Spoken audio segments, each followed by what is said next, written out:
Nouvelle technologie. L'effet transistor, le transistor bipolaire. 3.1. Jonction NPN. Associons à la jonction NP. Précédemment décrite un matériau dont la conductibilité est de type N de telle manière que l'on obtienne la suite, NPN. Représentée sur la figure 7a. Les jonctions sans polarisation ne présentent pas un grand intérêt. Dans le cas de la figure 7a, il y a plusieurs manières d'organiser cette polarisation. Pour tout dire, une seule nous intéresse et nous couperons court en l'aménageant selon la figure 7b. En partant de la gauche, la jonction N1P est polarisée dans le sens direct par la pile B1. Plus à droite, la pile B2 polarise la jonction PN2 dans le sens inverse. Quels sont les courants qui circulent dans les circuits extérieurs reliés à B1 et B2? Dans celui de B1, nous constatons la présence du flux d'électrons des porteurs majoritaires du courant IF. Les électrons libres de la zone N1 affluent dans la zone P où ils sont captés par l'électrode reliée au pôle plus de la pile B1. Dans le circuit de B2, seul un courant infime circule. Il est dû au porteur minoritaire de la jonction PN2 qui est polarisé en inverse. Ce courant, souvenez-vous, est dû à la charge d'espace, effet de pile, créée près de la jonction, par la présence d'anions côté P, ion négatif, et de cations côté N2, ion positif. Le champ électrique epsilon résultant favorise la circulation d'électrons des porteurs minoritaires de la zone P vers la zone N2. Jusqu'à présent, ce montage ne présente pas un gros intérêt. Il faut donc faire quelque chose pour que cela change.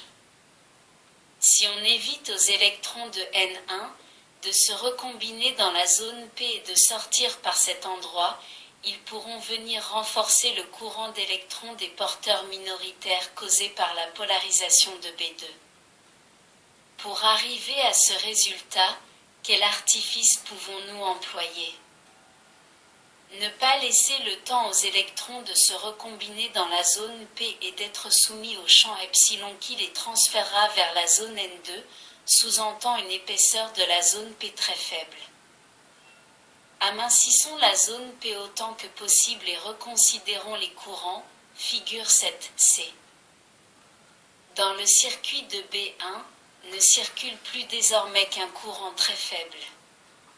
Par contre, nous constatons un courant important dans le circuit de B2. Le courant des porteurs majoritaires de N1 est transféré, en grande partie, dans la zone N2 où il est attiré par le pôle positif de B2. Seule une faible partie de ce courant circule dans le circuit de B1. Quelques électrons ont le temps de se recombiner dans la zone P et sont attirés par le pôle positif de B1. Il est intéressant de constater que la somme des courants sortant des zones P et N2 est égale au courant injecté dans N1. Cette description constitue ce que l'on appelle l'effet transistor. Il faut bien être conscient que ce phénomène physique revêt une importance capitale pour l'électronique de par les possibilités de miniaturisation qu'il offre. La somme d'électrons collectés en N2 et P est égale à celle émise par N1. Nous venons de trouver un nom à chacune des électrodes reliées aux zones N1 et N2. Celle de N1 portera le nom d'émetteur. Celle de N2 celui de collecteur. La base de tout ce cheminement repose sur le faible courant sortant de P. L'électrode reliée à cette zone portera le nom de base. En effet, sans le courant de base, il n'y a aucun courant d'émetteur et par conséquent, aucun courant collecteur, à l'exception du courant inverse de la jonction PN2. Par ailleurs, pour diminuer encore les recombinaisons dans la zone P, donc pour améliorer le rapport entre le courant de collecteur et celui du courant de base, on dopera moins cette zone. Celle-ci possédant moins de trous, les recombinaisons seront moindres et le rapport IC divisé IB en sera amélioré. Si la géométrie de la zone N2, le collecteur, est telle qu'elle permette une meilleure collecte des électrons, nous améliorons encore ce rapport, figure, émoticône, n'en croyant pas ses yeux. Les mouvements des électrons libres n'étant pas forcément rectilignes, si la surface du collecteur est plus importante que celle de l'émetteur, la collecte des électrons ne peut être que favorisée. Le transistor prend alors l'aspect de la figure 8. La dimension du collecteur favorise la collecte des électrons, d'où un meilleur rendement. Ce type de transistor à jonction prend aussi l'appellation de transistor bipolaire. Sur la figure 7C, nous voyons que le courant collecteur est composé de la façon suivante.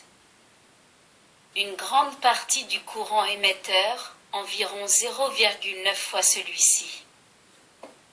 Le courant inverse de la jonction PN2, que l'on appelle ICB0, courant résiduel collecteur base.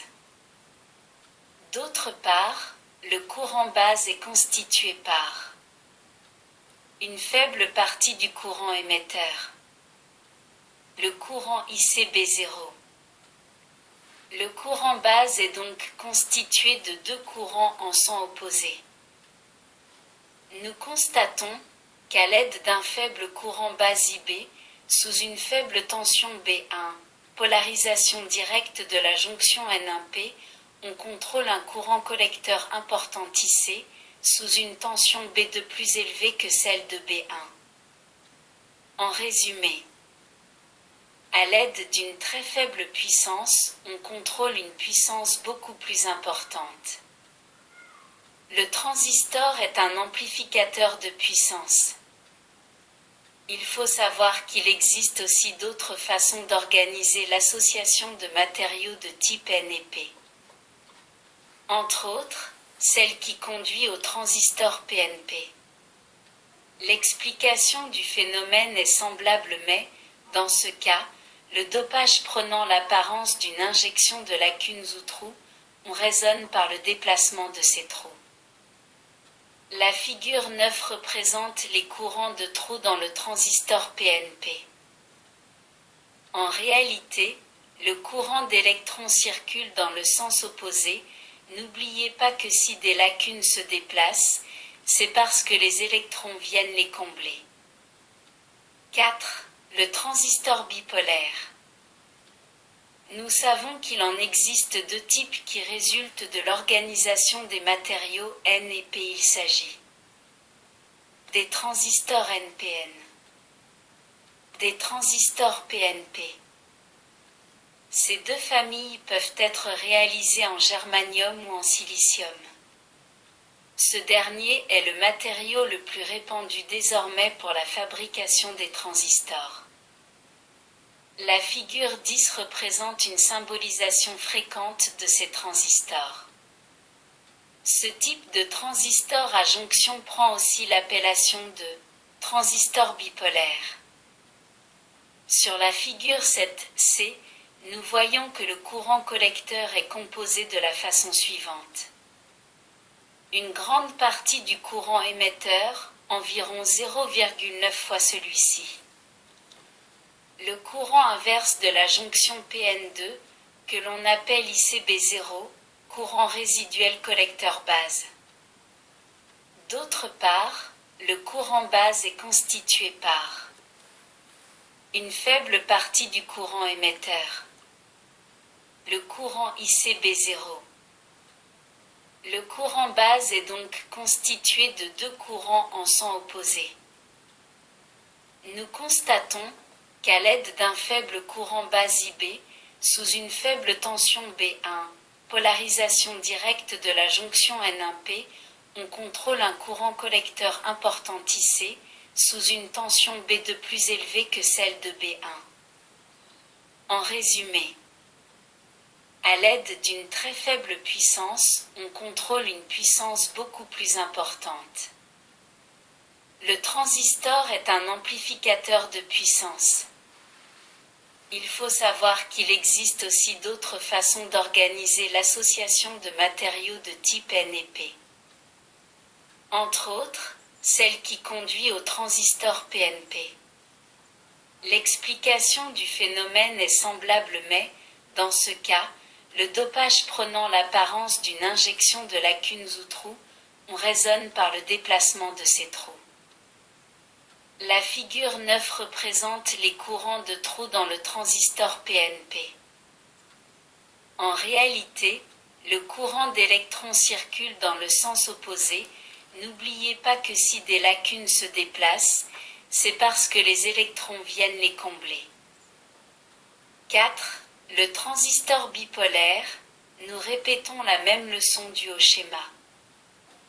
Nous savons qu'il en existe deux types qui résultent de l'organisation des matériaux N et P. Il s'agit des transistors NPN, des transistors PNP. Ces deux familles peuvent être réalisées en germanium ou en silicium. Ce dernier est le matériau le plus répandu désormais pour la fabrication des transistors. La figure 10 représente une symbolisation fréquente de ces transistors. On constate que l'émetteur est différencié du collecteur par une flèche. Cette flèche ne représente pas le sens de circulation des électrons, mais le sens conventionnel du courant électrique, c'est-à-dire le sens de déplacement des trous. Il faut donc veiller à ne pas faire de confusion entre ces deux manières de représenter la circulation des charges électriques. Pour une question de normalisation, dans les schémas, nous devons utiliser le sens conventionnel. Le domaine d'application des transistors bipolaires s'étend du courant continu aux fréquences radio, UHF. Ultra haute fréquence.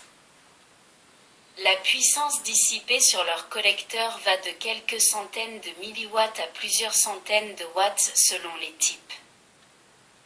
En fonction de la destination des montages, dans lesquels ils interviennent, nous trouvons trois montages fondamentaux, permettant d'utiliser au mieux leurs caractéristiques et énumérés ci-dessous. Émetteur commun. Collecteur commun. Base commune. La figure 11 symbolise ces trois montages. Dans l'émetteur commun, on applique le signal d'entrée entre base et émetteur, on recueille le signal de sortie entre collecteur et émetteur, l'électrode d'émetteur est commune aux deux signaux. C'est le montage le plus répandu, il permet d'obtenir entre l'entrée et la sortie un gain de puissance. Dans le montage collecteur commun, le signal d'entrée est appliqué entre base et collecteur, le signal de sortie est recueilli entre émetteur et collecteur. Il permet l'obtention d'un gain en courant. Dans le montage base commune, le signal d'entrée est appliqué entre émetteur et base, le signal de sortie est recueilli entre collecteur et base. Il permet d'obtenir un gain en tension entre l'entrée et la sortie. La figure 12 regroupe les principales qualités de ces trois montages. Les principales grandeurs électriques qui caractérisent le transistor sont au nombre de 4. 2 pour le circuit d'entrée. Le courant de base IB. La tension base émetteur VBE. 2 pour le circuit de sortie. Le courant collecteur IC. La tension collecteur-émetteur VCE. Les deux grandeurs se rapportant au circuit d'entrée correspondent à la caractéristique d'une diode, jonction base-émetteur.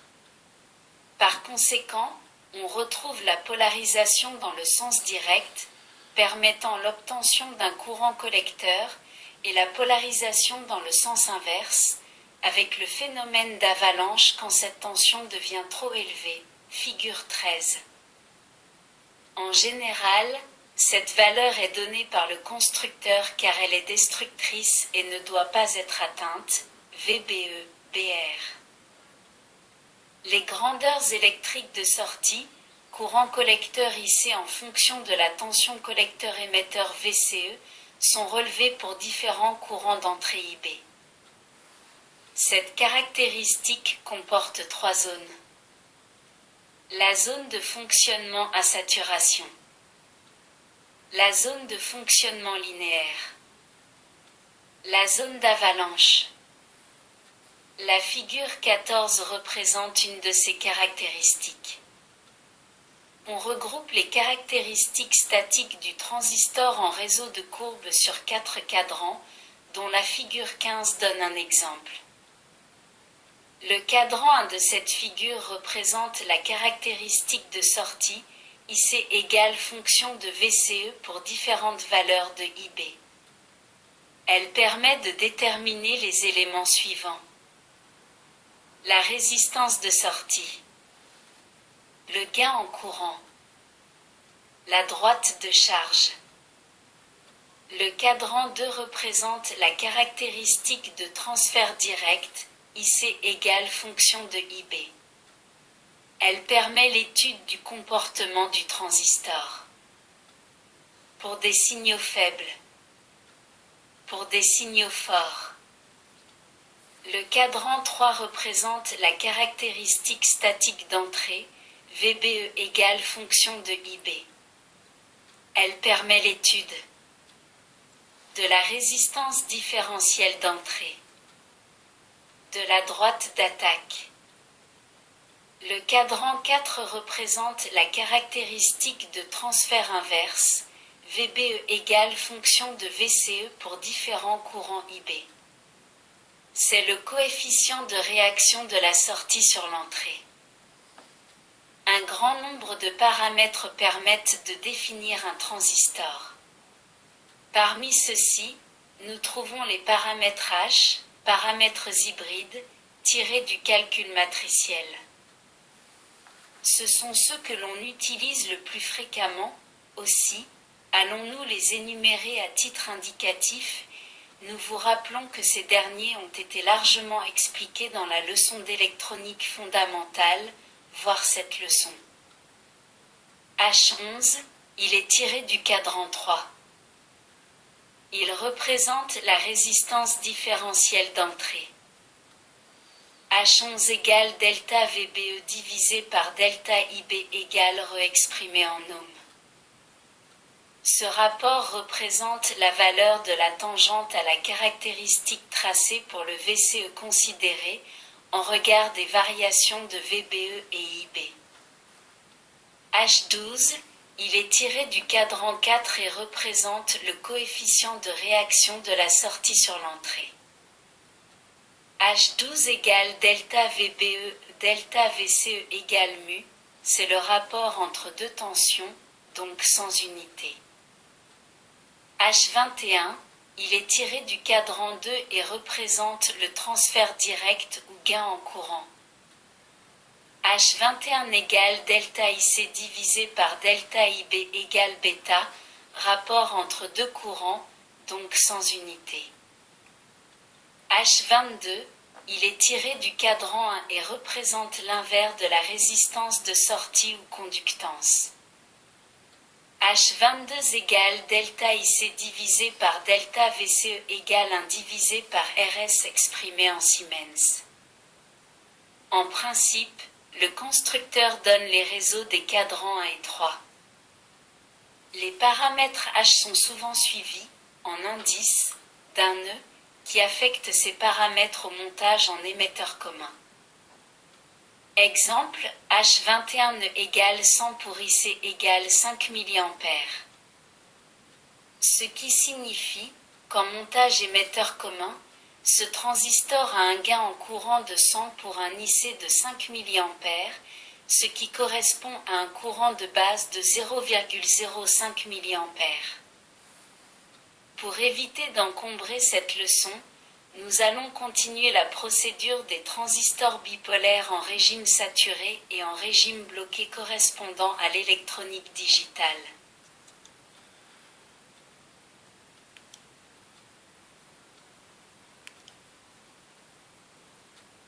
Merci de votre écoute. À bientôt.